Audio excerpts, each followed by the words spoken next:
우리 교회가 어떠한 비전을 가지고 있고 어떠한 사명 가운데 나아가야 될 것인가 함께 나누고자 합니다.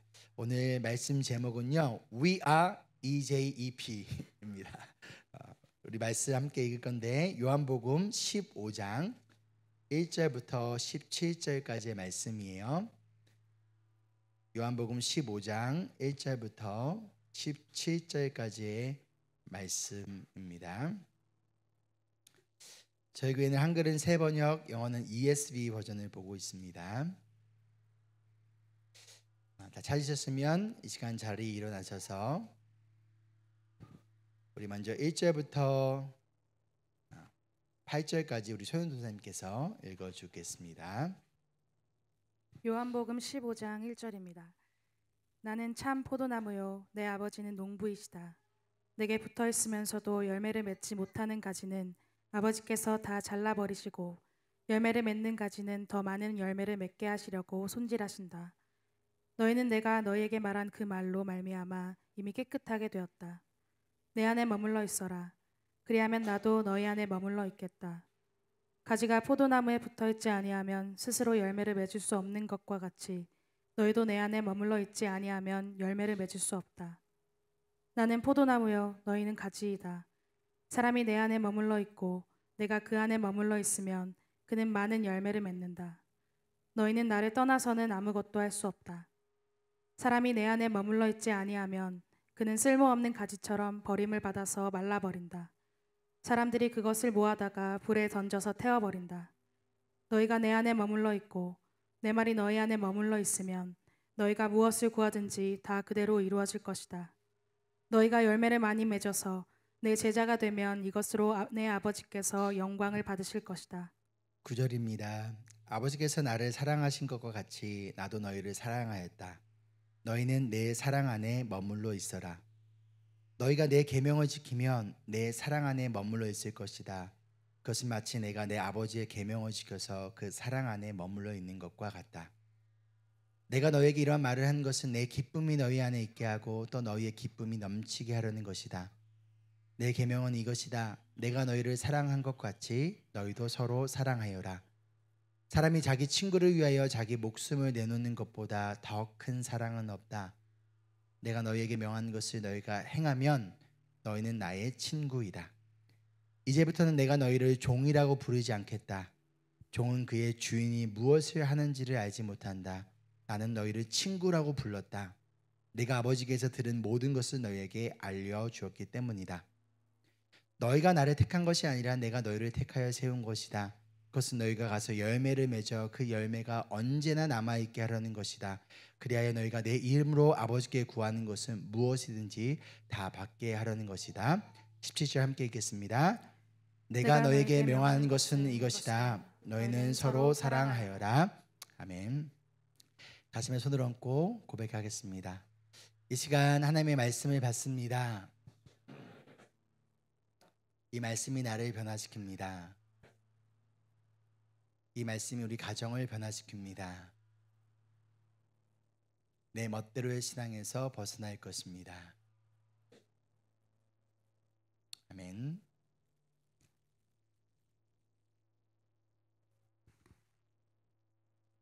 여러분의 어릴 적 꿈은 무엇이셨나요?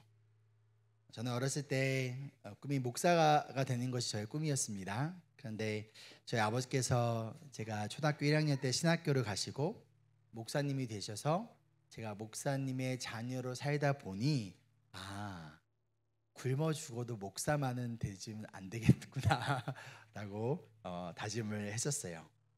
그래서 중학생 때는요 제 꿈이 군인으로 바뀌었어요. 왜 군인이 되고 싶었냐면요, 당시 대통령과 그 전 대통령들이 다 한국의 대통령들이 군인 출신들이었기 때문에 그래서 군인이 돼야 되겠다라고 생각을 했었어요. 근데 고등학생 때 제가 가장 친했던 친구가 경찰이 되고 싶어 했었어요. 그래서 그 친구와 함께 경찰대학교에 들어가려고 열심히 준비를 했었습니다. 그런데 저보다 한 살이 더 많은 저희 친누나가 법대를 간 거예요. 근데 그 누나가 저에게 뭐라고 했냐면, 야, 경찰은 검사 꼬봉이야. 저도 이렇게 얘기를 하는 거예요. 그래서 자존심이 상해서 저도 법대를 가기로 마음을 바꾸었습니다. 그렇게 법대를 갔는데 성경책보다 훨씬 두꺼운 그 법전을 보면서, 그리고 절반 이상이 한문으로 한자어로 되어 있는 그 법학 관련된 책들을 보면서 좌절을 하기 시작했어요. 그 무엇보다도 지금과는 다르게 당시에서는요, 똑같은 옷을 그 일주일 안에 다시는 입지 않았어요. 머리부터 발끝까지 매일 다른 옷으로 갈아입었던 저였는데, 사법고시를 준비하던 선배들을 보면 맨날 똑같은 옷에 심지어 구멍이 뚫린 옷들이 있고 공부만 하는 모습을 보면서 저거는 패셔니스타인 나이가 걸어가야 할 삶이 아니구나 라고 생각을 했습니다. 하루는 판사를 했던 선배가 학교에 와서 방문을 했고, 이런 설명을 하면서 저에게 판사로서의 삶이 얼마나 지루하고 힘겨운지, 매일 그 법원 건물 안에서 갇혀서 그 안에서 살아남기 위하여 어찌 보면 사법고시를 준비할 때보다 더 많이 잠도 못 자고 더 고생하고 있다라는, 그것은 사람의 삶의 모습이 아니다라는 이야기를 듣고, 자유로운 영혼이었던 저는 이것은 절대 내가 가야 할 길이 아니다라고 생각을 했습니다. 그럼 앞으로 나는 어떻게 살아야 될 것인가, 어떠한 직업을 가져야 될 것인가, 나의 꿈은 무엇인가 고민하던 중에 한 책을 읽게 됐는데요, 고도원 시인이 쓴 꿈 넘어 꿈이라는 책이에요. 이 책의 내용을 보면요, 의사가 되고자 하는 것이 진짜 꿈이 아니라 그 꿈 너머에 진정한 꿈, 또 다른 꿈이 있어야 된다는 거예요.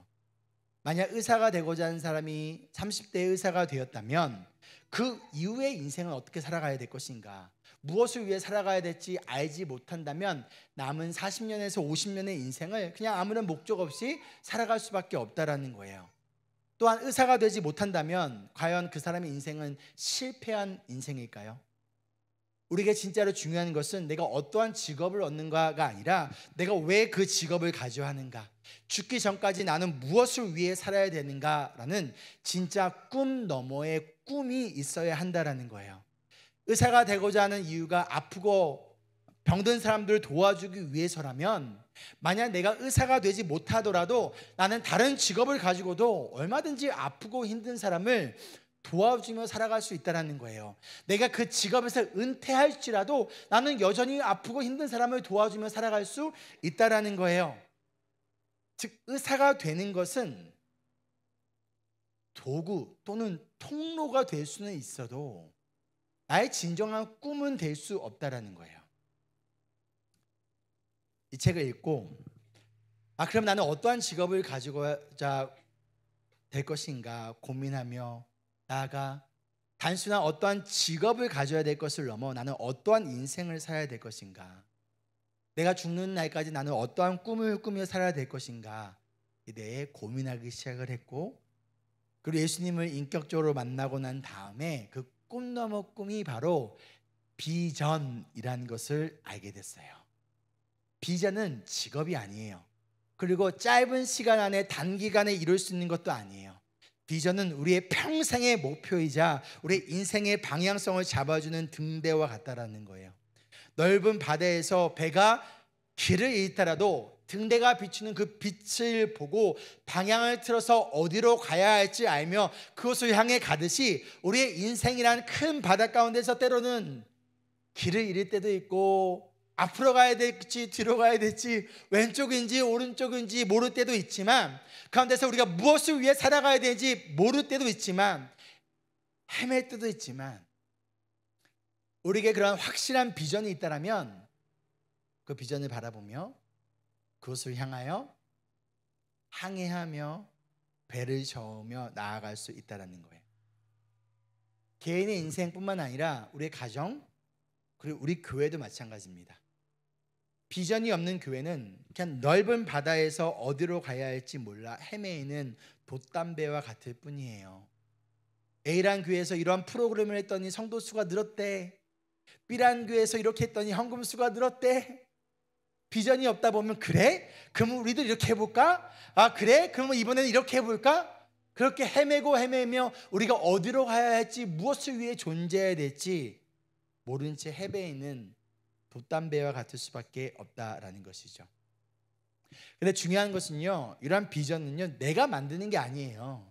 하나님이 주시는 거예요. 하나님께서 요셉에게 꿈을 주셨어요. 하나님에게 다윗에게 비전을 주셨어요. 하나님이 하나님의 백성들에게, 하나님의 공동체에게 하나님의 비전, 하나님의 꿈을 주셨지, 내가 원하는 것을 이루어 달라, 내가 원하는 삶을 살기 위하여 하나님 앞에 이것을 매달리고 이것을 요구하는 것이 아니라 하나님께서 주시는, 내가 원하는 삶과 내가 원하는 삶의 목표가 아니라 하나님이 원하시는 목표이고 동시에 하나님의 꿈, 그 하나님의 꿈이 나의 인생을 통하여, 우리 가정을 통하여, 우리 교회를 통하여 하나님이 어떠한 꿈을 이루시길 원하실까,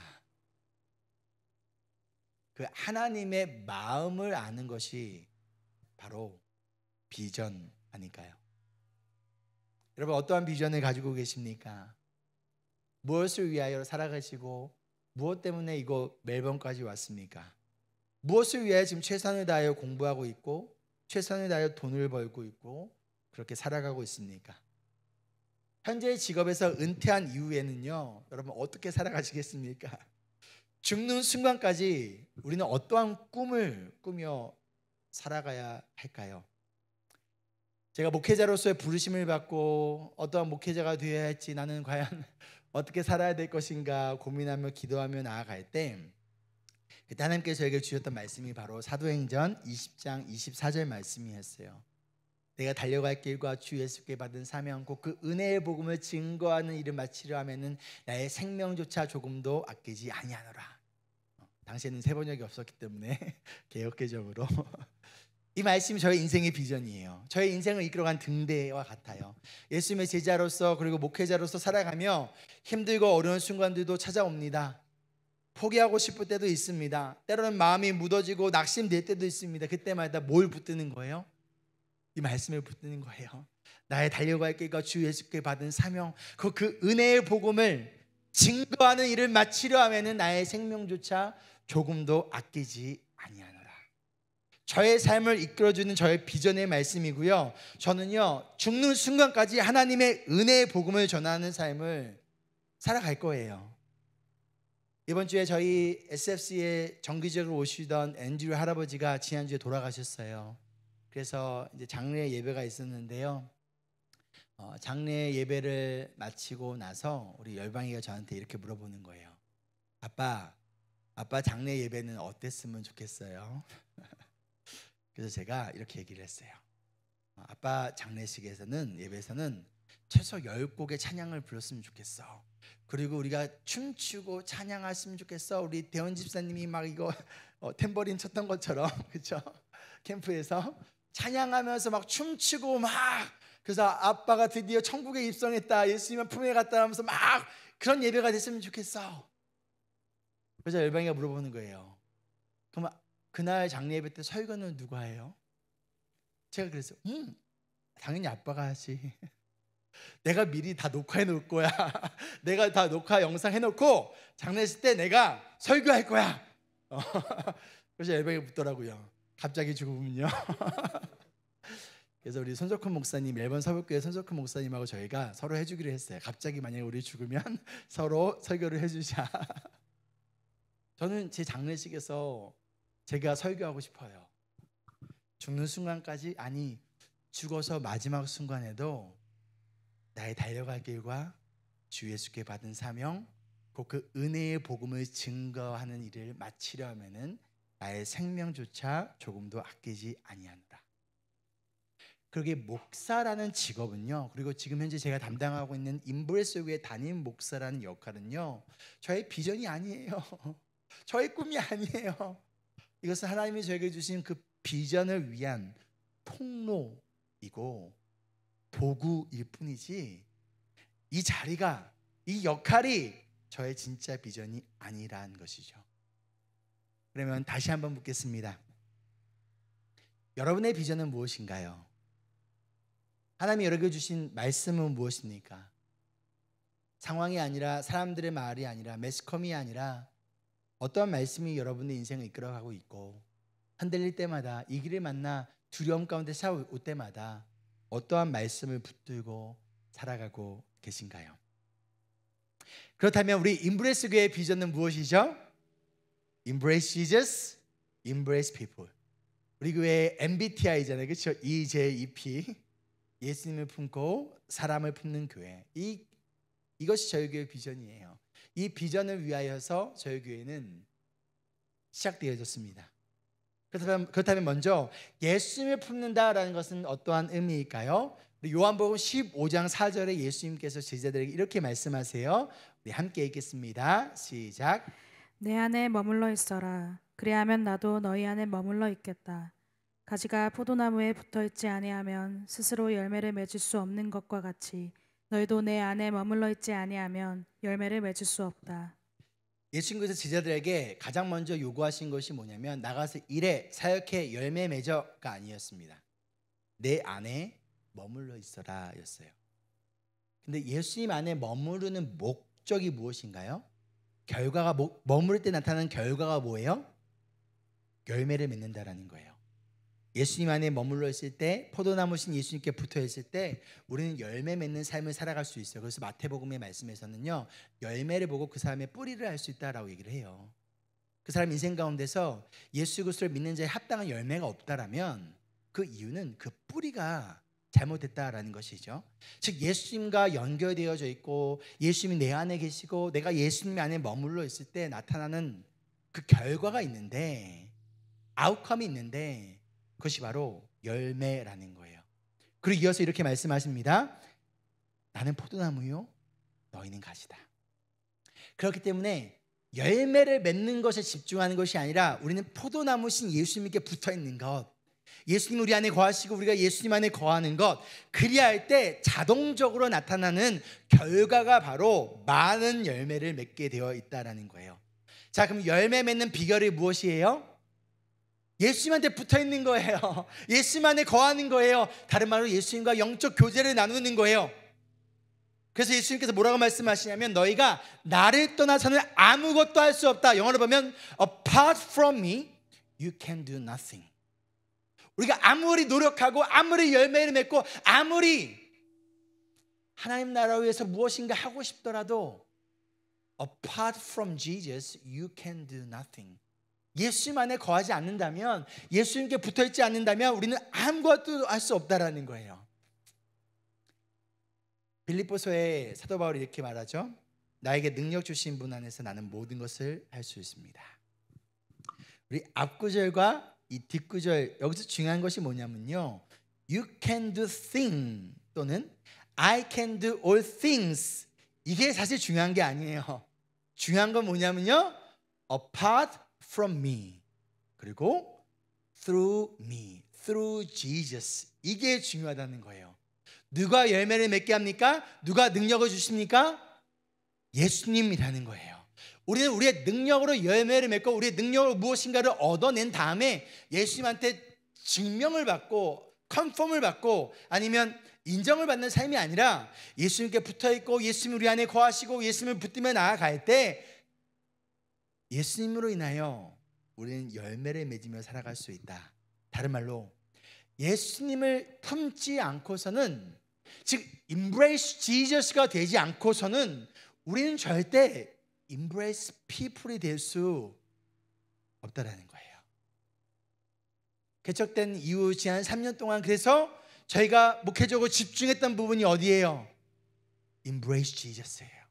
예수님이 누구신지 30몇 주 동안 제자 훈련을 하고 주일날 예배를 듣고 다양한 교육을 통하여 매일 성경을 통하여 우리 끊임없이 예수님이 누구시고 예수님을 품는 훈련이 먼저 되어야 하지만 embrace people이라는 열매를 맺을 수 있다라는 거예요. 예수님께서 이어서 이렇게 말씀하십니다. 너희가 내 안에 머물러 있고 내 말이 너희 안에 머물러 있으면, 자 그러면 예수님 안에 머물러 있는다는 것은 무엇이 머물러 있다는 거예요? 예수님의 말씀이 머물러 있다라는 거예요. 이어진 10절도 볼까요? 함께 읽겠습니다. 시작. 너희가 내 계명을 지키면 내 사랑 안에 머물러 있을 것이다. 그것은 마치 내가 내 아버지의 계명을 지켜서 그 사랑 안에 머물러 있는 것과 같다. 예수님의 계명을 지키는 것은 곧 예수님의 사랑 안에 머물러 있는 것이다 라고 말씀을 하고 계세요. 이처럼 예수님 안에 붙어있다, 예수님 안에 거한다, 예수님을 품는다라는 것은 예수님의 말씀을 품는다는 거예요. 예수님의 말씀을 품는다는 것은요, 예수님의 말씀을 지키며 살아간다라는 거예요. 그렇기 때문에 우리가 embrace people, 사람을 품기 위해서 먼저 예수님을 품어야 된다는 것이죠. 예수님의 말씀을 품어야 된다라는 거예요. 다른 말로 그리할 때 우리가 예수님의 말씀에 따라 사람을 품고 사랑하며 나아갈 수 있다는 거예요. 그래서 이어진 12절에 예수님께서 이렇게 말씀하십니다. 함께 읽겠습니다. 내 계명은 이것이다. 내가 너희를 사랑한 것 같이 너희도 서로 사랑하여라. 그렇다면 예수님이 우리에게 열매를 맺기를 원하시는데 그 열매가 뭐다? 서로 사랑하는 것. 여기서 말하는 서로는 누구일까요? 제자들, 그리스도인, 우리에게는 같은 성도라는 거예요. 그런데 이 사랑의 기준이 누구예요? 무엇이에요? 예수님. 내가 너희를 사랑한 것 같이. 예수님이 어떻게 우리를 사랑하셨죠? 자기의 목숨을 아끼지 않으셨던 것처럼. 우리가 사랑받을 만한 자격이 없었음에도 불구하고 로마서 5장 8절에 말씀하셨듯이 우리가 아직 죄인 되었을 때에 우리를 위하여 십자가의 죽으심으로 인하여 우리를 향한 하나님의 사랑을 확증, 실증하신 사랑이었다라는 거예요. 그래서 예수님께서 마태복음 5장 44절에 이렇게 말씀하세요. 원수를 사랑하고 너희를 박해하는 사람을 위하여 기도하라. 그리고 46절에 너희를 사랑하는 사람만 사랑하면 무슨 상을 받겠느냐? 세리도, 너희가 비판하고 조롱하고 있는 세리도 그렇게 한다. 그리고 나서 47절에 뭐라고 말씀하세요? 하나님을 믿지 않는 이방 사람들도 자기를 사랑해 주는 사람을 사랑한다 라고 얘기를 한다는 거예요. 그렇다면 하나님을 사랑하는 사람은, 예수님이 품는 사람은 세리나 이방인과는 달라야 한다라는 거예요. 우리가 하나님을 믿는 증거가 무엇이다? 바로 서로 사랑하는 것. 근데 그 서로가 누구예요? 나한테 잘해주고, 나한테 맛있는 거 사주고, 나와 문화가 같고, 나와 나이가 같고, 나와 생각이 같은 사람만이 아니라 그것을 뛰어넘는 거. 나와 생각이 같고, 나를 사랑해주고, 나한테 잘해주고, 나와 문화가 같고, 나와 나이가 같고, 나와 통하는 사람을 사랑하는 것, 그들을 품어주고 그들과 함께 잘 지내는 것, 누구도 한다? 세리도 하고 이방 사람도 한다. 하나님을 믿지 않는 사람도 한다. 이것은 당연한 거라는 거예요. 그런데 믿는 우리는, 예수님의 제자는, 예수님의 품는 우리는 그것을 뛰어넘어 나와 문화가 다를지라도, 나와 나이가 다를지라도, 나와 생각이 다를지라도, 때로는 나의 마음을 힘들게 할지라도 그 사람을 품어주는, 사랑하는, 그것이 바로 예수님께서 오늘 말씀에 말씀하셨던 예수님 안에 거한다라는 의미고, 그것이 예수님의 계명을 지키는 것이고, 근데 누구 때문에 그렇게 하라? 예수님을 사랑한다는 거예요. 이것이 바로 저희 임브레스 교회의 비전이다. 앞으로 우리가 집중해 나아가야 돼. 예수님을 사랑하고 예수님을 품고 거기로 머무는 것이 아니라 이제 더 깊이, 지금도 자리에 오셨어요. 그러나 지금보다 더 깊이 embrace people 하며 사랑하며, 지금까지 나는 나를 사랑해주고 나를 인정해주는 사람만 사랑했다면 잘하셨어요. 그거 하는 것도 잘하는 거예요. 그것도 쉽지 않아요. 그러나 이제는 우리가 그것을 넘어, 그것을 뛰어넘어, 나와 생각이 다를지라도, 나와 나이가 다를지라도, 나와 문화가 다를지라도, 때로는 나의 마음을 아프게 할지라도 예수님 때문에 사랑하고 품고 나아가는 저희 교회가 되기를 소망합니다. 아멘. 힘든 거 어려운 거 알아요.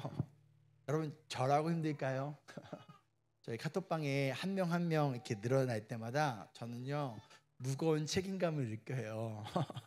왠지 아십니까? 내가 사랑해야 될 사람들이 늘어나는 거거든요.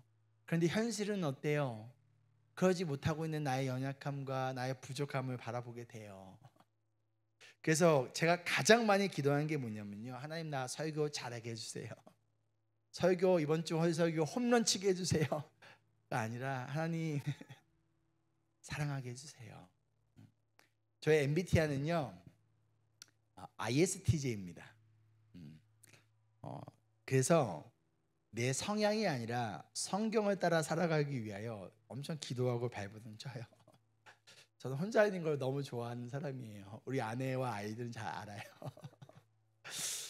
그런데 저는 사람을 계속 만나야 되는 사람이잖아요. 여러분, 만나는 게 싫다는 게 아니에요. 오해하지 마십시오. 갑자기 막 신방 신청 안 하고 그러면 안 돼요. 그것이 아니라 나의 원래 주어진 성향은 ISTJ지만 내가 예수님 안에서 우리 교회 비전에 따라 EJEP로 살아가기 위하여 매일매일 기도한다라는 거예요. 제가 신학교에 들어갈 때 저희 부모님이 뭐라고 말씀하셨냐면, 아들 신학교 간다니 너무 다행이다. 근데 신학 교수하면 어떠겠니? 너의 성격을 아는데 저는 딱 싫으면 무자르지 한다고 하잖아요. 저의 성격은 원래 성격 탁 잘라버리는 거예요. 그래, 나 싫어. 나도 싫어. 안 봐. 저는 원래 이런 성격이었는데 그거 너무나 잘 아는 우리 부모님이 너 때문에 성도님들 상처받을 것 같다. 그러니 아들 너 공부하는 거 좋아하니까 신학교에서 하는 거 어때? 제가 신학교로 들어간 날부터 지금까지 매일매일 하는 기도가 뭐냐면요, 주님 나에게 영혼을 사랑하는 마음을 주세요. 어느 날 하루 아내가 그러더라고요. 하나님께서 그 기도를 들어주신 것 같아. 그래서 성도님들을 사랑하는 마음이 너무 커진 것 같아. 근데 나를 사랑하는 마음이 작아진 것 같아. 나도 당신 성도하고 싶다 라는 말을 했던 적이 있는데, 그래도 여전히 부족해요. 자꾸만 우리의 본성은 나의 성향에 따라 살아가고 싶은 거예요. 그게 익숙하니까, 그게 편하니까. 그러나 나의 본성을 따라 살아가는 것이 아니라, 나의 성향을 따라 살아가는 것이 아니라 하나님의 말씀인 성경을 따라 살아가는 것, 하나님이 나와 우리 교회에 주신 비전에 따라 살아가는 것. 나는 비록 ISTJ지만 내가 오늘도 EJEP로 살아가기 위하여 기도하며, 그러기 위해 말씀을 읽고 이 말씀을 붙들고 기도하며 나아간다는 거예요. 주님, 내가 끝까지 한 영혼이라도 포기하지 않도록 하나님이 보내주신 모든 하나님의 자녀들을 그 누구도 차별 없이 모든 사랑으로 품을 수 있도록 도와달라고 기도해요. 그 가운데 실패할 때가 있어요. 그 실패 가운데 무엇을 바라봅니까? 십자가를 바라보는 거예요. 그 실패 가운데 십자가 앞에서 몸부림치는 거예요. 그렇게 십자가에서 나 같은 자를 사랑하신 예수님을 바라보며 예수님의 말씀을 끌어안고 나아갈 때 나의 힘과 나의 능력이 아니라 예수님께서 주시는 사람을 품을 수 있는 영적인 힘을, 그 마음을 예수님이 우리에게 공급해 주신다라는 거예요. 우리 14명의 우리 텐트 키퍼들, 우리 소그룹원들이 다 말 잘 들을까요? 1년 동안 6개월 동안 참을 수 있어요. 1년을 가면 이제 성격이 나오기 시작하죠.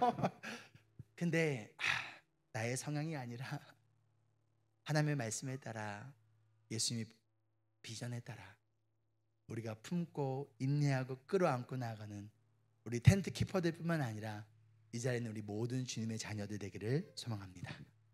여러분이 품어야 될 사람은 누구인가요? 여러분이 사랑해야 될 사람이 누구입니까? 내가 하려면 힘들어요. 그래서 쉽게 포기하고 싶어져요. 그래서 먼저 우리가 예수님을 품는 거예요. 매일의 삶 가운데, 매일 성경을 통해 여러분 각자의 말씀 묵상을 통하여 예수님을 먼저 품을 때, 그때 예수님이 우리를 품어주세요. 제가 옛날에 요한계시록 설교하면서 그 얘기했죠. 우리가 말씀을 지키는 것이 아니라 말씀이 우리를 지켜준다.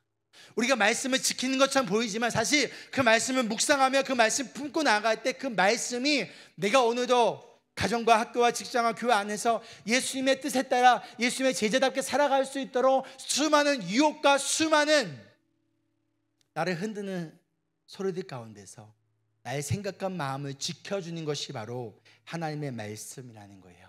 예수님이 여러분의 생각과 마음을 지켜주시고 예수님이 여러분을 품어주시고 힘을 주시고, 그럴 때 예수님께서 가능하게 하실 줄 믿습니다. 아멘. 그리고 우리가 이렇게 할 때 예수님께서 우리에게 약속하신 것이 있어요. 무엇을 약속하셨냐? 내가 너희에게 행하는 것을 너희가 행하면 너희는 나의 친구다. 우리를 더 이상 종이 아니라 친구라고 부르시겠대요. 여러분, 친구와 종의 차이가 무엇이죠? 종은 시키는 것만 해요. 종은 주인의 마음에는 관심이 없어요. 그냥 시키는 것만 할 뿐이에요. 시키지 않은 일은 안 해요. 또한 많은 일을 시키면 싫어요.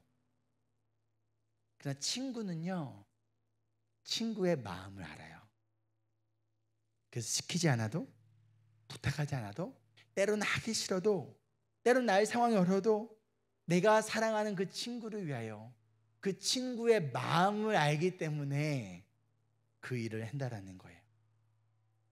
여러분, 종으로 살아가고 계십니까? 예수님의 친구로 살아가고 있습니까? 그렇다면 누가 사람을 품고 누가 그들을 사랑할 수 있다는 얘기예요? 예수님의 마음을 아는 사람이라는 거예요. 예수님이 원하신 것이 무엇인지 아는 사람. 나의 관심은 안소연이 아닌 거예요. 내가 안소연을 사랑하는 게 목적이 아닌 거예요. 예수님의 마음이 뭐지? 예수님이 우리 소연 전사님을 안아주기를 원하구나. 우리 소연 전사님을 품어주기 원하구나. 누구 때문에? 예수님 때문에. 그 예수님의 마음을 알기에, 그 예수님의 마음 때문에 때로는 싫어도, 때로는 날 힘들게 해도, 때로는 뭘 시키면 왜 해야 되는데 하더라도, 그거 해야 할 이유가 있어요 하더라도, 그럼에도 불구하고 예수님의 마음을 알기에 예수님의 마음을 품고 품어주는 거예요. 전도사님도 마찬가지죠, 그렇죠? 맞아요. 즉 예수님의 마음을 아는 사람이 바로 예수님의 친구라는 거예요. 제가 모든 목사님들하고 잘 지내는 건 아니에요. 가깝게 지내는 몇몇 목사님들이 계세요. 그분들 만나면 그냥 좋고 편해요. 위로가 돼요. 왠지 아십니까? 제가 나이가 제일 어리기 때문에 맨날 밥을 사주셔서 그게 아니라 굳이 말 안 해도, 설명 안 해도 무슨 일 있었어요? 그러면 내가 어떠한 마음인지를 아는 거예요. 굳이 내가 설명할 필요가 없는 거예요. 또한 저의 마음을 알고 시키지 않아도 스스로 막 해주는 우리 사역자들과 우리 집사님들이 계세요. 또 우리 성도님들이 계세요. 제가 이런 거 시켜서가 아니라, 제가 아까 우리 민석 집사님한테 그거 파악하라고 했잖아요. 이거 내가 시키지 않았어도 민석 집사님이 했을 거예요. 왜? 내 마음을 아는 사람이기 때문에. 그렇죠? 맞죠? 민석 집사님 맞나요? 하기 싫은데 억지로가 아니라 그냥 목사님의 마음이 요새 이러기 때문에, 그래서 그 일을 한다라는 거예요. 상황이 돼서가 아니에요. 우리 사역자들이나 우리 집사님들이나 우리 성도님들이 뭐 상황이 여유로워서 뭐 시간이 남아 돌아서, 아니요, 그렇지 않아요. 다들 치열하게 살아가요. 다들 이 이민의 삶 속에서 발버둥 치며 살아가고 있어요. 나도 여유가 없어요. 그러나 그럼에도 불구하고 종이 아니라 친구로서. 그럼 우리 집사님들이나 우리 사역자들 보면요, 그냥 너무 고맙고 힘이 나요. 그리고 나이와 직분을 떠나서 그냥 그분들이 더 친구처럼 여겨져요. 우리 정화 집사님 저의 베프예요. 그렇죠? 친구처럼 여겨져요. 왜? 친구는 친구의 마음을 알기 때문에. 그리고 그 친구의 마음을 알려고 노력해요. 그리고 예수님은요, 바로 우리가 그냥 예수님이 시키는 것만 하는, 그냥 예수님과 우리의 관계가 그런 주인과 종의 관계를 원치 않으세요. 그것을 넘어 우리가 예수님의 마음을 알고 예수님의 친구가 되어주기를 원하신다라는 거예요. 그리고 그러한 예수님의 마음을 아는 것이 바로 이것이라는 것이죠. 우리 다 함께 읽겠습니다. 시작. 내가 너에게 명하는 것은 이것이다. 너희는 서로 사랑하라. 사랑하는 임브레스 여러분, 예수님의 종이 아니라 예수님의 친구로서의 정체성을 가지고 살아가지 않으시겠습니까? 그러기 위하여 말씀을 통하여 가장 먼저 예수님을 만나세요. 예수님을 품으세요. 그리고 예수님의 도우심을 힘입어 사람을 품는, 서로 사랑하는 우리 임브레스가 되어지기를, 그 여러분들의 오늘부터 시작하는 여러분들의 텐트들이 되기를 소망합니다. 예수님의 종이 아닌 예수님의 친구가 되어주는, 우리의 직분을 넘어, 우리의 나이를 넘어, 문화를 넘어 우리가 함께 서로 사랑하며 나아가는 교회가 되기를 소망합니다. 이것이 저희 교회에게 주신 우리의 꿈 넘어 꿈이자 우리의 비전이라는 거예요. 그리고 오늘부터 시작하는 새로운 소그룹 모임인 텐트가 이러한 공동체가 되기를 원합니다. 예수님의 마음을 알기 위해 알기에 우리 서로 사랑하는 거예요. 사랑하기 위해 모이는 거예요. 시켜서가 아니라, 목사님이 시켜서가 아니라, 목사님이 이렇게 소그룹을 막 짜줘서가 아니라 예수님의 마음을 알기에, 아, 예수님이 이번 1년 동안 나를 통하여 저 사람을 품어주기 원하시는구나. 아, 예수님이 1년 동안 나를 통하여 저 사람에게 사랑을 전달해주기 원하시는구나. 그 예수님의 마음 때문에, 그리고 그러한 여러분들 텐트를 통하여 우리가 함께 예수님을 품고 사람을 품는, 그리고 예수님의 종을 넘어 예수님의 친구로서 성장되어지는 우리 임브레스 교회가 되기를 간절히 소망하며 축복하며 또한 기대합니다. 아멘. 말씀을 정리하며, 우리가 매주 외치는 Embrace Jesus, Embrace People, 이것이 우리의 단순한 구호가 아니기를 소망합니다. 이것은 우리 교회의 존재의 이유고요, 우리 교회가 예수님이 오실 때까지 우리가 붙들어 나가야 할 우리의 비전이라는 거예요. 때로는 방향을 잃은 것 같기도 하고, 때로는 어디로 가야 할지 모를 때 우리는 그치, 예수님을 품고 사람을 품는 거지. 그리고 예수님은 우리를, 저와 여러분을 종이 아니라 친구로 불러주고 계세요. 시키는 것을 하는 사람이 아니라 예수님의 마음을 아는 자, 그래서 그 사랑을 나누는 자, 예수님의 꿈과 비전을 함께 꾸는 자로 우리를 초대하고 계시다라는 거예요. 그렇기에 우리가 가장 필요한 것은요, 가장 먼저 예수님의 말씀을 품는 거예요. 여러분, 주춤했던 매일 성경 다시 시작하세요. 아직 시작 안 한 분이시면요, 시작하세요. 꼭 매일 성경 그 책이 아니더라도 여러분이 정한 말씀을 가지고 매일매일 그 말씀을 붙들고 나아가세요. 그 말씀이 우리를 지켜주고요, 그 말씀이 내 안에 살아 움직여 역사할 때 나는 내가 할 수 없는 사랑을 하게 되고, 내가 품을 수 없는 사람을 품을 수 있게 된다라는 거예요. 때로는 나의 가족을 품을 수 없습니까? 나의 성도를 품을 수 없습니까? 그 이유는 내가 지금 예수님을 품고 있지 않기 때문일 수 있다는 것이죠. 그리고 우리가 예수님의 친구로 살아간다는 것은요, 우리가 예수님의 마음을 품고 나의 마음이 아니라, 나의 이 이기적인 마음이 아니라 그 예수님의 마음으로 살아간다는 것, 나의 이 변덕스러운 나의 마음이 아니라 예수님의 마음으로 살아간다라는 거예요. 그것이 바로 예수님의 친구로 살아간다라는 거예요. 예수님의 친구로서 누구든지 품어주는 교회, 그리고 끝까지 함께 품어주는 교회, 그런 임브레스를요, 여러분 우리 함께 만들어가지 않으시겠습니까? 저 혼자 우리 사역자들과 우리 집사님들과 할 수 있는 것이 아니에요. 여러분, 구경꾼이나 고객의 마인드를 가지고 있다면 이 시간 버리기를 소망합니다. 동역자이자 멤버이자 가족의 마인드로 우리가 함께 참여하지 않으시겠습니까? 세상은 점점 차가워져요. 세상에서 관계는 점점 얕아지고요, 연약해집니다. 하지만 그렇지 않아도 우리는 더 뜨겁게 예수님을 사랑하고 더 뜨겁고 깊게 서로를 사랑하는 우리 임브레스 공동체가 되기를 소망합니다. 그것이 바로 예수를 품고 사람을 품는 교회, 우리의 꿈 넘어 꿈이자 하나님께서 우리 임브레스에게 주신 하나님의 비전인 줄 믿습니다. 그 비전의 길에 우리 함께 서서 함께 걸어며 나아갈 때 마지막 그 길 끝에서 예수님께서 우리에게 이렇게 말씀해 주시기를 소망합니다. 잘하였다, 착하고 신실한 나의 친구야. 그날을 바라보며 예수를 품고 사람을 품는 우리 임브레스 교회를 우리 공동체가 함께 만들어가기를 소망하며 축복합니다. 함께 찬양하실까요?